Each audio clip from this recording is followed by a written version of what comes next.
Halo para sahabat semua, apa kabar? Semoga semua ada dalam kondisi yang baik, tetap sehat dan bersemangat.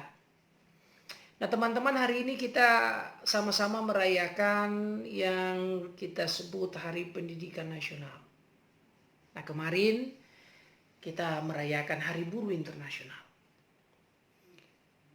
Pertanyaan penting yang mungkin perlu untuk kita refleksikan adalah apakah proses pendidikan yang sementara kita jalani sampai hari ini berpihak kepada orang-orang miskin, orang-orang yang lemah, ataukah justru proses pendidikan yang kita tempuh sejauh ini malah semakin meminggirkan kaum lemah dan miskin. Nah teman-teman, saya pikir kita perlu merefleksikan pertanyaan ini karena di satu sisi kita melihat bahwa bisnis pendidikan di negara kita berkembang dengan begitu pesat. Sekolah-sekolah sampai perguruan tinggi dengan label nasional bahkan internasional cukup menjamur di negara kita. Dan itu berarti bahwa minat kita untuk mengikuti pendidikan formal semakin tinggi. Dan tentu di balik itu kita semakin sadar bahwa salah satu jalan yang paling penting yang perlu kita tapaki untuk sebuah perubahan, transformasi, tidak lain dan tidak bukan adalah pendidikan. Akan tetapi pada sisi yang lain, ketika bisnis pendidikan ini berkembang, ada banyak juga orang-orang kecil yang tidak memiliki akses untuk mengecap pendidikan yang baik. Jangankan untuk sekolah, untuk makan sehari-hari aja mereka harus berjuang dengan keras. Nah apalagi paling tidak kalau kita lihat orang ingin sekolah, dia mesti ke kota. Kota kabupaten juga ada yang tidak memiliki sekolah tinggi, dan karena itu mereka harus pergi ke ibu kota provinsi paling tidak. Dan itu membutuhkan biaya yang tidak sedikit. Bukan hanya untuk biaya studi, tapi juga untuk living cost-nya. Makan minum sehari-hari, uang kos. Dan itu sangat memberatkan untuk sebagian orang. Nah karena itulah, para sahabat, kalau kita melihat, ada banyak orang yang akhirnya menyerah. Karena dia tidak punya cukup kemampuan secara finansial untuk sekolah. Maka tidak heran kalau ada buku yang terbit orang miskin dilarang sekolah. Nah saya kira di Hari Pendidikan Nasional ini teman-teman kita perlu memikirkan hal tersebut. Sudahkah proses pendidikan yang dilakukan di tengah-tengah masyarakat, bangsa dan negara kita ini menjadi sebuah proses pemberdayaan dan berpihak kepada orang miskin, ataukah sebaliknya? Nah, saya mau sharing sedikit teman-teman. Saya datang dari keluarga miskin. Modal saya untuk berjuang sekolah hanya semangat. Jadi karena saya punya semangat, maka saya harus membajakan semangat saya itu. Saya harus memperkuat semangat itu. Dan saya punya dua keberuntungan.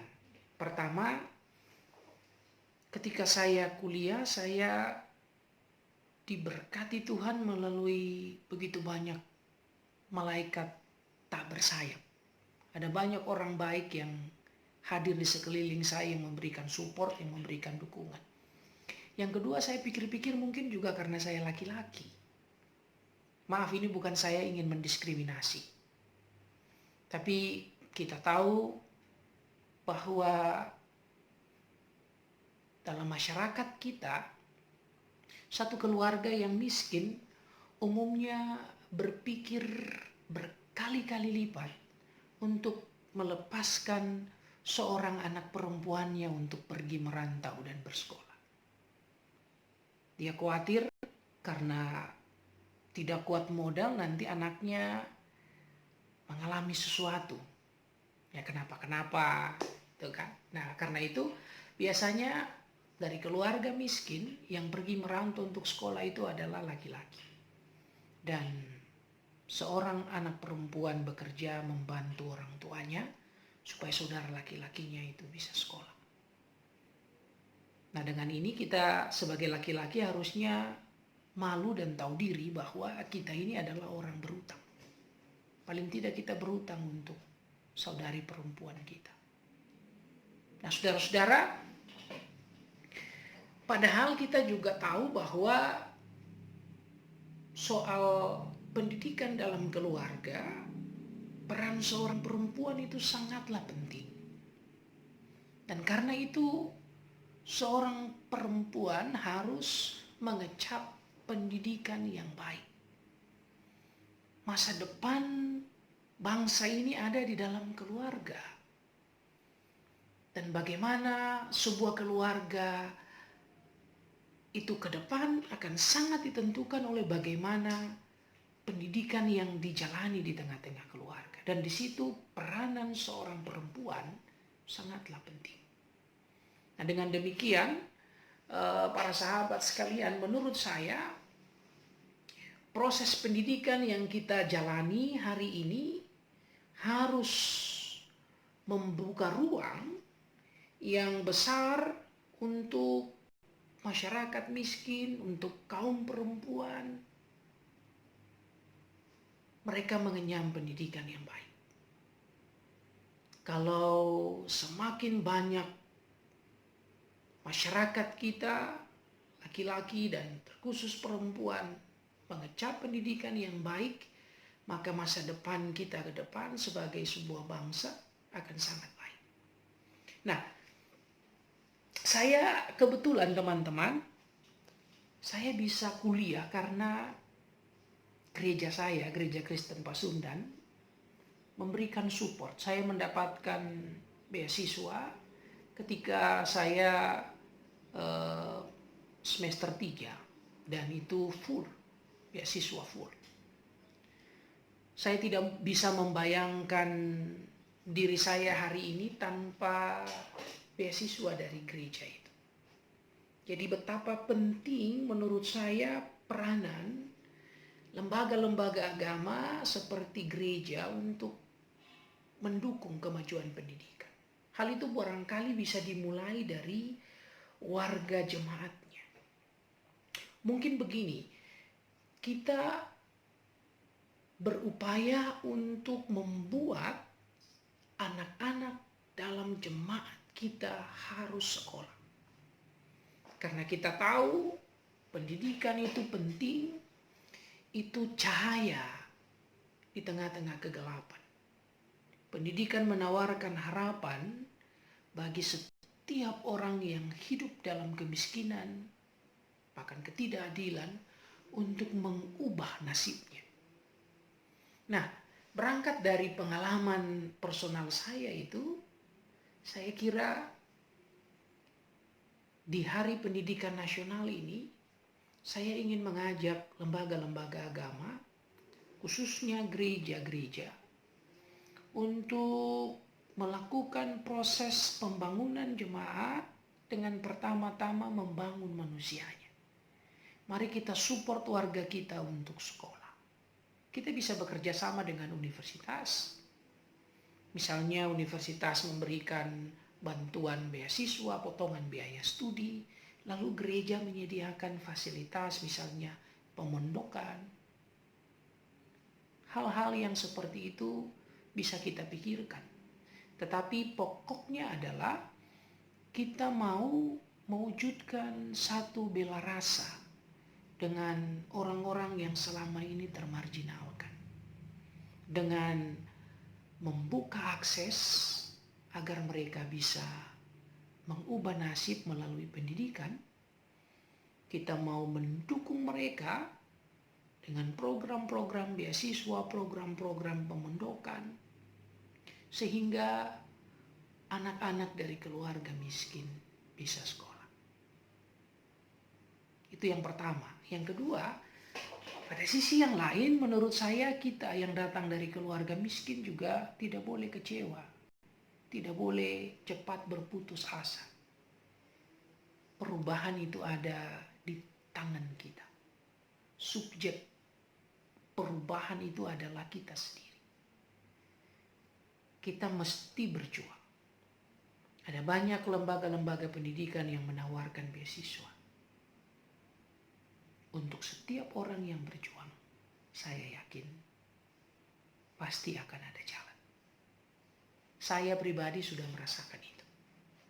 Saya merasakan kasih Tuhan melalui gereja, melalui sahabat-sahabat saya, orang-orang baik yang Tuhan tempatkan yang menolong saya. Sehingga saya bisa ada di titik ini. Itulah cinta. Cinta yang membuka harapan. Nah, di hari pendidikan nasional ini saya mengajak kita untuk menghidupkan cinta itu. Lembaga-lembaga agama, gereja-gereja, mari kita menopang keluarga-keluarga, anak-anak yang memang ingin sekolah tapi memiliki keterbatasan secara finansial. Maju pendidikan kita, maju manusia kita. Berkembanglah negara dan bangsa kita. Selamat Hari Pendidikan Nasional.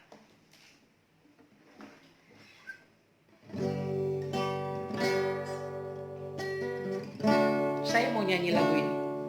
Semua karena cinta.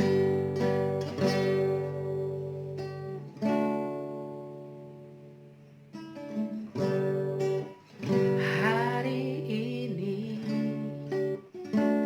adalah lembaran baru bagiku. Oh, ku di sini karena kau yang memilihku. Tak pernah ku ragu akan cintamu. Inilah diriku dengan melodi untukmu.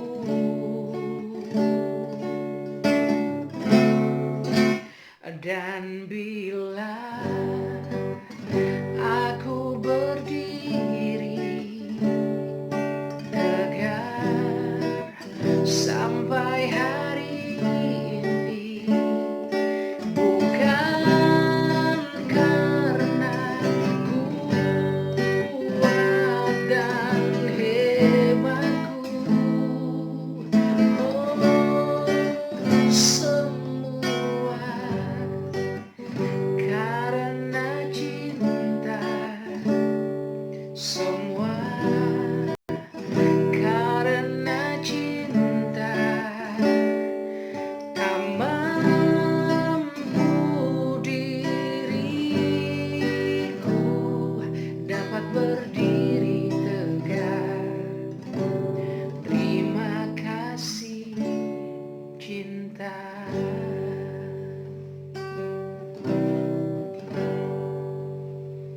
Selamat Hari Pendidikan Nasional untuk setiap kita bangkit untuk Indonesia maju. Tuhan berkati.